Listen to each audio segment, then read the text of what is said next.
Hello students, इस video में आज हम न्यूटन का सार्वत्रिक गुरुत्वाकर्षण का नियम देखेंगे। तो यदि वीडियो पसंद आए तो लाइक और शेयर जरूर करिएगा और चैनल सब्सक्राइब नहीं किया है तो चैनल को सब्सक्राइब भी कर लें, जिससे कि आगे की वीडियो आप तक पहुंचते रहें। तो देखते हैं न्यूटन का सार्वत्रिक गुरुत्वाकर्षण का नियम। न्यूटन ने ये बोला था कि इस ब्रह्मांड में, इस दुनिया में जितने भी पिंड हैं, जितने भी कण हैं, वो सब एक दूसरे को अपनी ओर खींच रहे हैं, मतलब एक दूसरे पर आकर्षण बल लगा रहे हैं। तो जो दो पिंडों के बीच आकर्षण बल लगेगा, उस आकर्षण बल का मान किन किन चीजों पर निर्भर करेगा और आकर्षण बल कितना लगेगा, इसको बताने के लिए न्यूटन ने एक नियम बनाया। उसी नियम का नाम है न्यूटन का सार्वत्रिक गुरुत्वाकर्षण का नियम।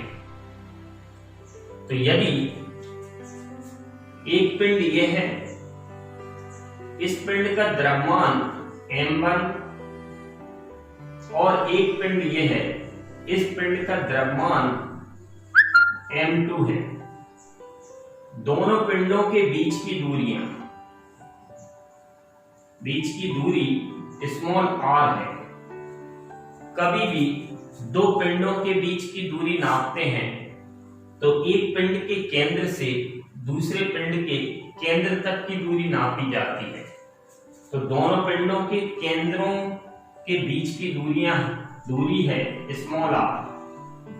इन पिंडों के बीच लगने वाला बल कैपिटल F है, आकर्षण बल F है।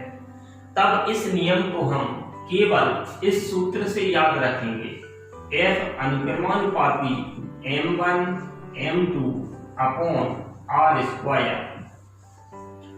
तो इस नियम को याद रखने के लिए केवल हमें ये सूत्र याद रखना है, इसी सूत्र से हम नियम बनाएंगे। तो इसको यदि हम अलग अलग लिखें तो ऐसे लिखेंगे, F अनुक्रमानुपाती m1 m2 और F व्युत्क्रमानुपाती r स्क्वायर। ये व्युत्क्रमानुपाती, तो इसी को हम भाषा में बोलेंगे तो ये हमारा नियम बन जाएगा। F क्या है? किन्हीं भी दो पिंडों के बीच लगने वाला आकर्षण बल। m1 और m2 क्या है? उन पिंडों के द्रव्यमान। r क्या है?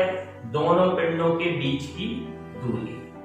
तो अब नियम बोलते हैं, किन्हीं भी दो पिंडों के बीच लगने वाला आकर्षण बल, किन्हीं भी दो पिंडों के बीच लगने वाले आकर्षण बल का मान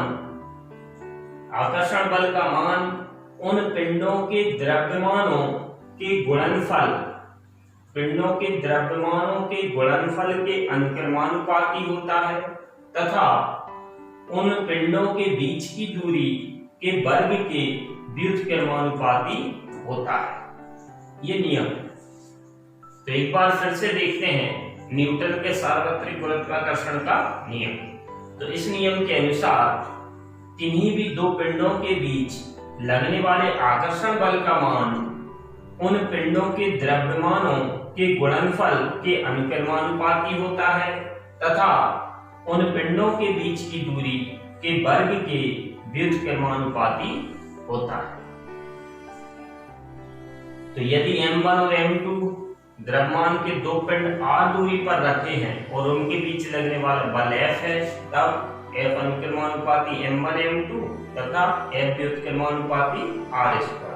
दोनों को मिलाकर लिखेंगे तो F अनुक्रमानुपाती m1 m2 upon r square. जब भी अनुक्रमानुपाती का चिन्ह हटाया जाता है तो एक कांस्टेंट लाते हैं।